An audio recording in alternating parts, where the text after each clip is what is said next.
በትዕግስት ምንም የምታጣው ነገር የለም። እንዲያውም ትዕግስቱን ከቻልክበት ካሰብከው ትደርሳለህ፣ ያለምከውን ታሳካለህ። ድል ትፈልጋለህ? እንግዲያውስ ታገስ። እወቅ፣ ድል ከትዕግስት ጋር ነው ብለውሃል ነቢዩ ዓለይሂ ሰላቱ ወሰላም። እርዳታ ትፈልጋለህ? እንግዲያውስ ታገስና ወደ ጌታህ ተመለስ። በትዕግስትና በሰላት ታገዙ እያለ ነው አላህ ሱብሓነሁ ወተዓላ። ወስተዒኑ ቢሰብሪ ወሰላህ።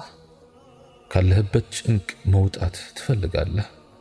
እንግዲያውስ ታገስ። ይበልጥ በተጨነቅ ቁጥር ይበልጥ ፍጡርን እየተውክ ይበልጥ በጌታህ ላይ ተስፋህን እየጣልክ ትመጣለህ። ያኔ እፎይታን ታገኛለህ። እፎይታ ወይም ግልግል ከጭንቅ ጋር ነው ይላሉ መልእክተኛው ዓለይሂ ሰላቱ ወሰላም። ታገስ። በትዕግስት የጠላት ውስብስብ ሴራዎች ይበጣጠሳሉ። ታገስ። በትዕግስት እብሪተኛ አምባገነኖች ይፈራርሳሉ። ታገስ።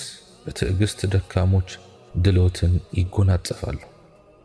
ዝም ብለን እንድንቀመጥ ነው ወይ አትበለኝ ወንድሜ ሆይ።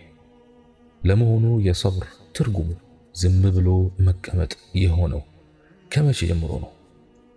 በየትኛውስ መዝገበ ቃላት ላይ ነው እንዲህ አይነት ፍቺ የሚገኘው?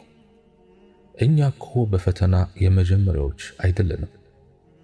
ቀደምቶች በዲናቸው ሳቢያ በመጋዝ ለሁለት ተሰንጥቀዋል። ቀደምቶች በዲናቸው ሳቢያ አይናቸው እያየ ከሚንቀለቀል እሳት ውስጥ ተማግደዋል።